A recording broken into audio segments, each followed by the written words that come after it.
So when it comes to saving your progress in games on the NES or Famicom, there are generally two options, aren't there? Irritating passwords like in Metroid and Castlevania 3, or blissfully easy battery backed up saves like in Zelda or Final Fantasy. And if you're a real hardcore fan, you might know about the Famicom Disk system, which saves game data on the discs the games come on.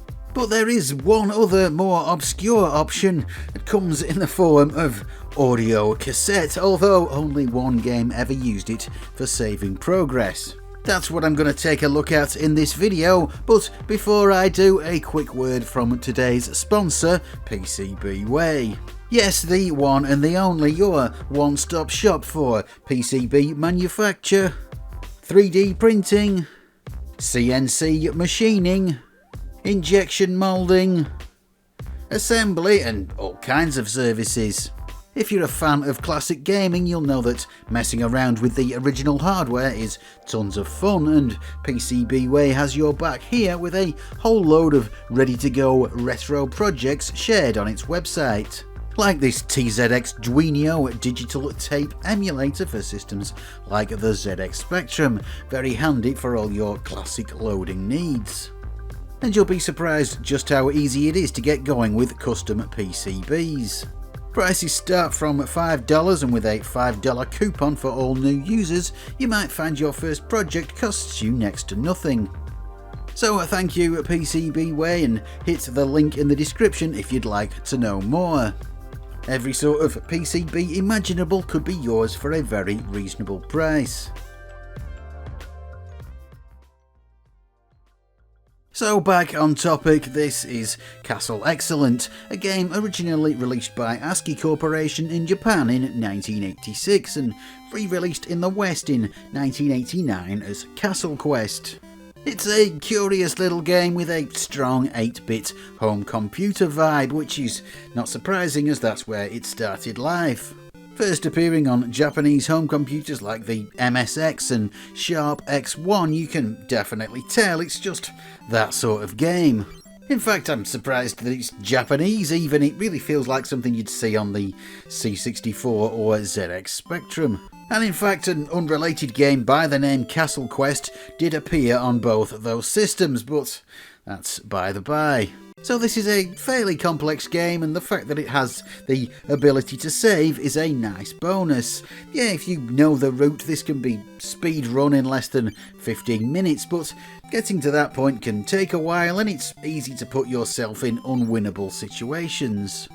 But the weird thing is the method of saving, so let's cut to the chase of me actually playing the game on real hardware and saving my progress. So for this I will be using my Famicom, that's the Japanese NES, with my Famicom keyboard attachment. It's not the actual keyboard part that I'm interested in here though, but the audio in and out that it provides. This allows you to connect a cassette player in pretty much the exact same way as you would with classic computers of the same era. Okay, so I'm set up and I've got reasonably far into the game. It's time to try saving. To do this, I first need to activate a semi-hidden menu with the A or B button on the second controller, which gives me a load of options, including save. Now I need to queue up the cassette player and make it ready to record. Let's get the tape past the blank leader and onto a bit that it can actually record on and hit pause. When we're actually ready to go, I'll unpause and select the save option on the menu. This is a little bit fraught because once you hit the save option, it starts sending out a signal right away, and if you're not recording or your tape isn't queued up, well, you're gonna miss it. But anyway, after maybe 20 seconds or so, we're done and everything is hopefully saved if I've done it all correctly. So now let's try loading. After resetting the game, to load is pretty simple. Start a new game and hit the button on the second controller again to bring up that same menu. Now after rewinding the tape, of course, let's hit the load option and press play on the tape. This takes a little while, but once we do hit the data portion of the tape, we do get some feedback and it tells us we are loading. And a few seconds later we're done, and amazingly we're back where we left off. Now, okay, this may seem like a fairly obscure thing to get excited about, but I think it's great that there's this one random game that saves your progress to tape like it's the Amstrad CPC or something. It's just not what I'm expecting from a cartridge-based console, and it's actually surprisingly robust too. Once I got the volume level on the cassette recorder set correctly, it basically works every time. And as I'm editing this, I thought I should point out, if you're wondering, I did shorten the saving and loading process a little bit to make it fit in the video, but not by all that much. It really is very quick. But why, how, what on earth is going on here? Why cassette tapes? First off, let's talk about the Famicom keyboard adapter. If you've seen a video that I made recently, you'll know that this was designed for use with the Family Basic cartridge, and it basically turned the Nintendo Famicom into an 8-bit home computer that let you program in BASIC and save and load programs to cassette through its audio ports, as was very common on machines back then. There was an official Nintendo branded data recorder, but pretty much any cassette player will do the job, and it works in a very similar way to the many other home computers that stored data on audio tapes. Apart from Famicom Basic, there were a few other games that made use of the cassette recording capabilities. We've seen Castle Excellent. That was the only one that saved progress, but what were the others and what did they do? Well, they all allowed you to edit the game, make your own levels, and save them to tape. Yeah, so this is Excitebike, a game I never feel like I've quite got the hang of.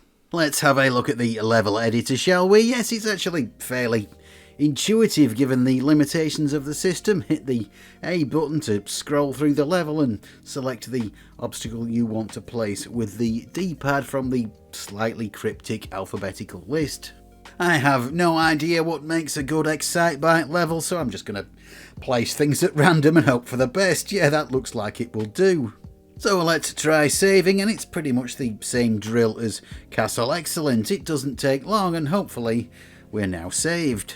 So let's try loading it back after a reset of the game, and yeah, okay, that actually seems to be working. N101, whatever that means, is the code that tells us that this has worked. So let's try it out, and yep, that's the level that I made. Saved forever to cassette, or as long as I keep it on the tape without erasing it. What else can we try? Well, how about Mach Rider, Nintendo's now long forgotten futuristic racing game that isn't F-Zero. This too has a level editor, so let's give it a go. Less intuitive than Excitebike, but still not that difficult to operate after a couple of minutes of messing around. It's got some kind of system that only lets you place what it thinks are valid track pieces, but it's not so bad once you've got used to it. Again, we can save on cassette, and we can load it back in, and it seems to work quite well. Also from Nintendo is Wrecking Crew, well, I guess it's a Mario game as it does star the man himself, but it is a bit different. A puzzle platformer where you have to demolish stuff, but like the last two games we've seen, it's also got a level editor. It doesn't seem to work quite as well as Excitebike or Mach Rider, it's just not quite as intuitive. It's very easy to make broken, unplayable levels, and well, it's just harder to work out what's going on. But it does what it's supposed to do, and it's still quite fun to mess around with. Now, all these three games were from Nintendo, and that's no surprise really. It was them who officially released the keyboard add-on. They brought out the data recorder, so they wanted to bring out some compatible software. There was also though stuff from third parties, including a couple of compatible games from Hudson Soft. This is Lode Runner, originally an Apple II game from American company Broderbund, but ported to massive success to the Famicom and NES by Hudson. This too has a level editor, but it's even less intuitive than Wrecking Crew. It doesn't even seem to let you create full-sized levels, just single screens, and its loading seems a bit more finicky too. It makes sense that Hudson would do something like this. Yes, the original Lode Runner also had a level editor, but also because they were heavily involved in creating both the Family Keyboard and Family Basic for Nintendo. In fact, I believe it was originally going to be a third-party product made entirely by them. Hudson Soft went on to release quite a bit of official software on cassette for the Family Computer Keyboard, including some cassettes of levels for Lode Runner and Excitebike. Another Hudson Soft game, Nuts and Milk, also had some kind of editor for it too, but well, I really could not figure out how it works. I'm not sure if it's broken or maybe I'm just missing something. There's also one other game with some kind of editor, one that doesn't seem to be as well known. It's Arkanoid 2 from Taito. A very nice conversion of the arcade original. It came with a paddle controller add-on if you wanted, though you can just use the D-pad as well. It's also really hard. It's one of those that does that thing where the first level is the last level of the previous game, but anyway, it's nicely done. So let's have a look at the editor, and it is one of the better ones. It's easy to use and it's intuitive. Not bad at all considering all the constraints that they were working with. Making levels is pretty good fun actually, but the saving part, that didn't seem to go so well for me.